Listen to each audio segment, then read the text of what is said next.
The Second American Civil War. Will it happen?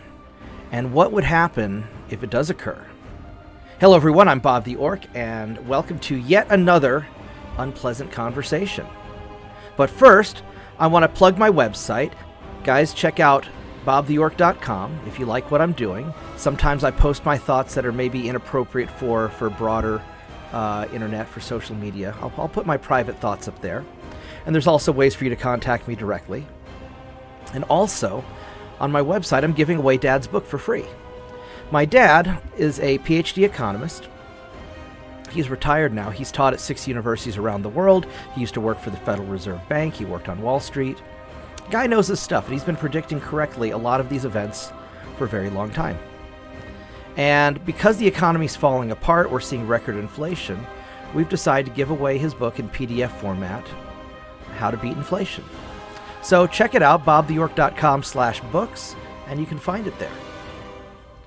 So let's talk about what's going on. Anybody who's been following me for a while knows that, I think that a lot of this stuff is artificial. There has been a brewing cultural conflict between the left and the right, between gays and straights, between black and white, between any number of groups for at least 10 years, maybe longer. And if you think about it, there's a lot of incentive for the ruling elite to want us to fight. And the reason is that a divided population is easier to control. A unified people doesn't put up with bullshit. A unified people will stand together and say, we don't like this thing, quit it. And we'd vote the assholes out of office. Or we would, rise up and just, mass boycotts or whatever. There's a lot of peaceful ways for a united population to impose their will upon the ruling elites. But a divided population is weak. A divided population is easy to control. And I think this is a lot of what's going on. This is what we see. They want us to fight. And you can look back as far, 2008 or before that with all the wedge issues. Even before that. Look as early as like video games cause violence. From the 1990s when I was a kid. That's all bullshit. So they want us to fight. And you see this with constant media lies and manipulations, which then create false flags. Look at the load of crap that we were sold with the Black Lives Matter riots and the January 6th stuff. Uh-oh. Dangerous territory here. Oh no, I'm going to get banned from the internet. No, it's true. There's a lot of BS revolving around those two events. And the reason I mention them both is they're a good example of bullshit on the left and the right.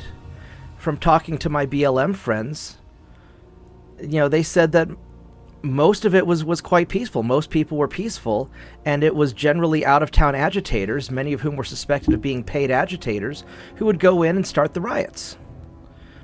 We've never seen that before anywhere. So, why is it that, Umbrella Man, the guy that'd walk around with an umbrella, would just start throwing bricks through windows and riling up people to start, breaking into places? This is all agitation. Now there was some legitimate problems. I'm not going to deny that. But, if we are to believe our eyes, there's a lot of suspicious stuff. Why is it that piles of bricks were dropped off on pallets, the night before a peaceful protest? They were trying to cause trouble. Here in Oklahoma City, talking to some of my black friends in Oklahoma City, many of whom supported Black Lives Matter, they said that out-of-town people came into their neighborhood, started trying to burn the place down, and black people in Oklahoma have guns. That didn't end so well for the out-of-town agitators. Well, you don't hear that on TV. In Norman, in front of my computer store, you had liberals and conservatives marching together. Everybody agrees that it can really suck to be a minority. I don't think there's a lot of disagreement on that. The conservatives will get pissed off about the violence, but if I'm to believe my friends who are actually there in the protests, they say that it was people they didn't know, out-of-town people who got bussed in to cause the trouble. For the most part.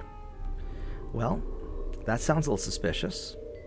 And look at all the BS around January 6th. They used very select footage in their prosecution of this insurrection event. One of my buddies is a Fed who was on the ground. His job was to estimate the crowd size and keep an eye on certain potentially troublesome groups, like the Proud Boys and whatnot. He says that there were probably almost 2 million people there. Only a couple hundred people caused the trouble.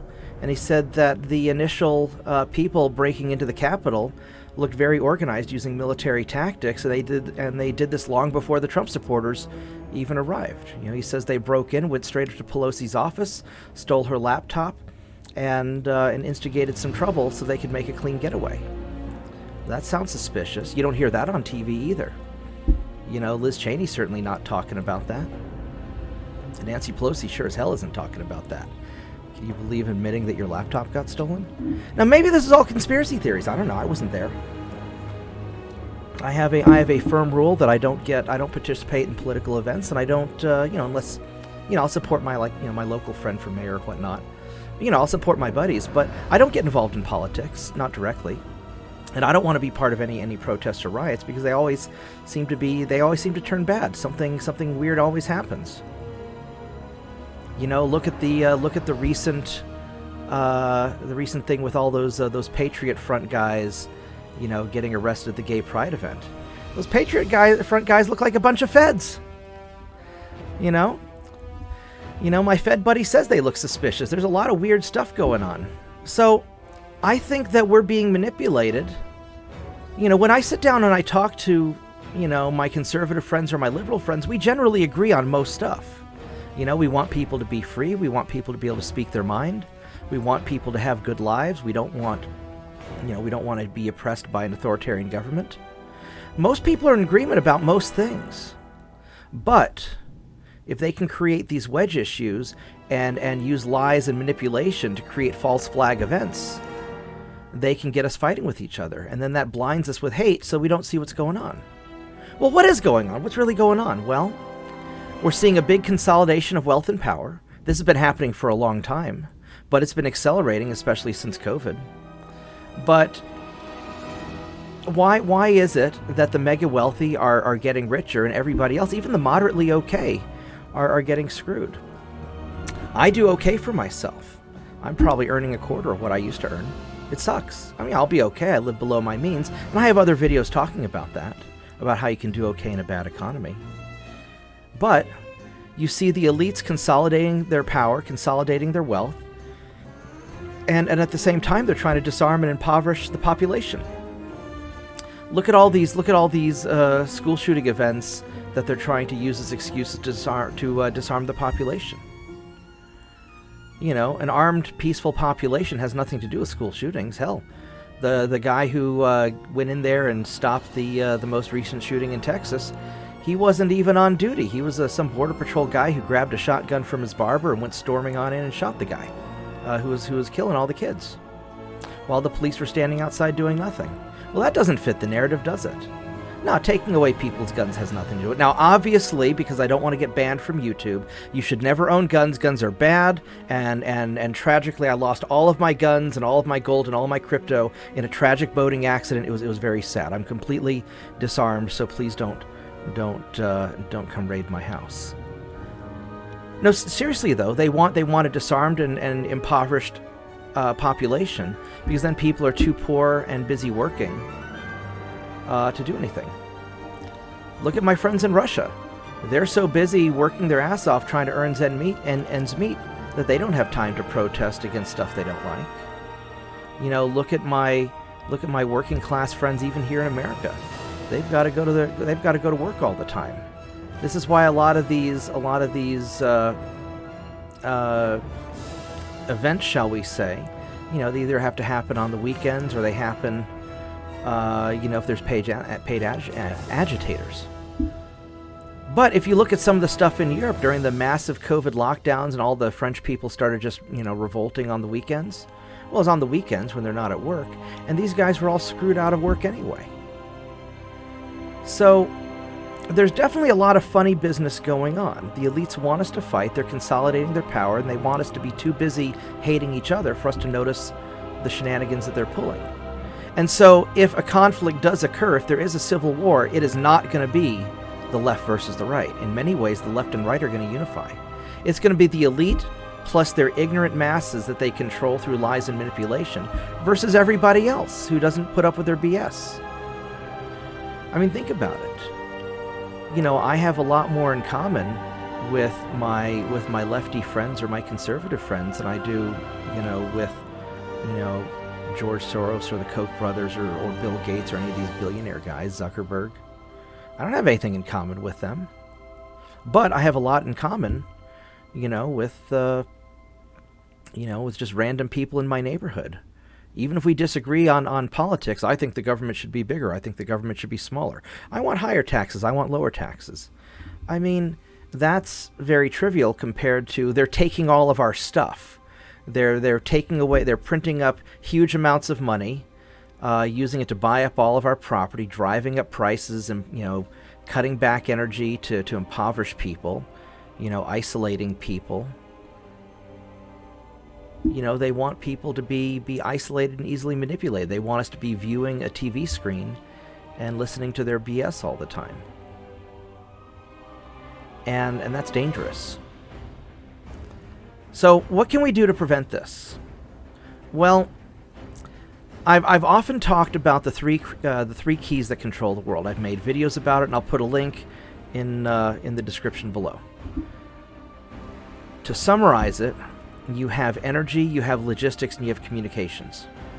You need energy just to make the world work. Without energy, everybody dies. And at some point, I'll make a video about energy in the environment, because in my undergraduate research, I studied a lot about renewables and sustainable living and energy and things like that. So we'll talk about that in more detail. But you need energy, because without energy, people die. People have no freedom if they can't power their own lives, if they can't do what they want to do. And logistics are important. That's how we get from place to place. If I can't visit my brother out east, if I can't go visit my friends in Europe, if I can't send goods and receive goods, if I can't order computer parts from my computer store or order building materials for my construction projects, I can't earn a living, and I'm reduced to working for somebody else. I can't be independent if we have no logistics. And information is really important. If you control information, you can control what people think and what they do. I could be the smartest guy in the world, and if I have bad information, I'll make bad decisions because I don't know any better, because my information is bad. And this is how they manipulate well-meaning people all the time, just by giving them a bunch of BS. You know, most of what you see on TV is going to be taken out of context at best. And at worst, they're deliberately lying to you. So what do we do? Well, violence is bad. Violence is not the answer, and they want us to get violent. Over history, if you look at history, especially modern history, authoritarian governments and authoritarian ruling elites want the population to get violent, because then that gives them an excuse to crack down with law enforcement and take away freedoms. You know, our First Amendment and Second Amendment rights are enshrined in the Constitution. Our due process, our freedom from illegal search and seizure, unreasonable detention, all that is enshrined in our Constitution. You know, where our Constitution says that we have these God-given rights as free people, and that the government will pass no laws to take away these rights. But if there's a lot of violence, if everybody's fighting and hating each other, people tend to go, oh no, help us, big government, help us, big brother, save us, save us. And they give away their freedoms, and they're screwed. That's how Hitler came to power. You know, he got everybody fighting with each other, burnt down the Reichstag or whatever you call it, blamed it all on the communists, and seized power, took away their guns, and then killed 6 million Jews and a bunch of other people. You know, you look at other authoritarian governments in history, they tend to do similar things. So violence is bad. Violence gives the authorities an excuse to get super authoritarian, and so we need to do peaceful resistance.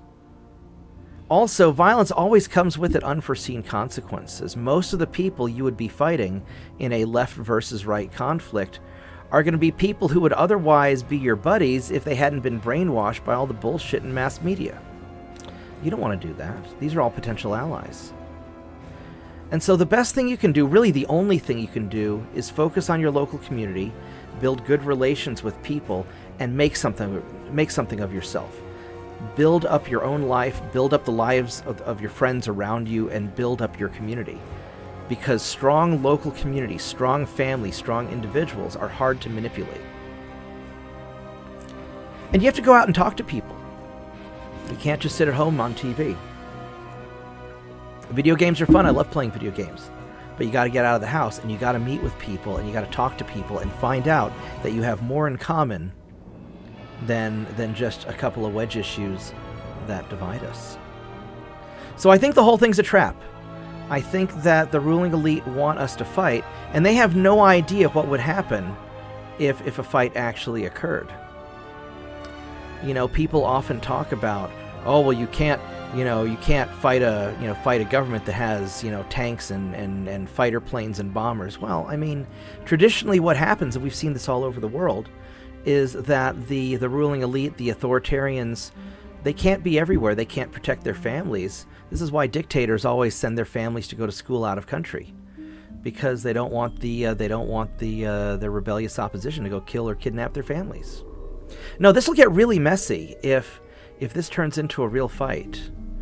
And I don't think people have any idea how bad it's going to be. It'll be fought on a county-by-county basis, because you'll have red counties and blue counties, perhaps. But what might actually happen is the left and the right would unify and kick all these assholes out. So, like I said, this is why they need violence. This is why they need us to fight each other, so that they have an excuse to disarm and impoverish everybody, lock everybody down. That's what they did with COVID. I mean, yeah, COVID's bad. Viruses, disease is bad. But never let a good crisis go to waste. Every time something bad happens, the ruling elite is going to use it as an excuse to pursue their agenda of consolidating more power and wealth and disarming the population, impovering us, making us more dependent on them. And the only way to resist this is you have to become more self-reliant. You have to build up your communities, build up real-world relationships with other people. And that way, when things get bad, you know and trust each other, and you can solve the problem. And if I solve the problems in my local community, and you solve the problems in your local community, and everybody solves their problems in their local communities, the big cities are screwed. Let's not worry about them. But if we can start protecting our own local communities and building bridges rather than driving wedges, we'll get through this. So that's what you got to do. Violence is bad. Build up your local community and become an awesome person. You've got this. Well, thank you very much. I hope you enjoyed this video, and hopefully I gave you a little bit of hope. I don't think there's going to be a civil war, at least not the way that the ruling elites think. I do not think it's going to be a left versus right situation. If there is a problem, it's going to be the elites versus everybody else. But I think we can avoid it if we all just stick together and stop listening to all the bullshit out there on mass media. Corporate media is full of lies. Hell, a lot of independent media is bullshit also. Follow the money. See where the funding's coming from. Just remember, all those environmental groups telling Europe to shut down their nuclear power plants were funded by Russian energy, and now they're dependent on Russian energy. Go figure. And there's a lot of stuff like that happening here in America too. Just follow the money. These ruling elites are trying to manipulate all of us, and once you open your eyes to see what's really happening, you'll figure it out. You've got this. Hope everybody has a good week, and I will see you next time. Goodbye.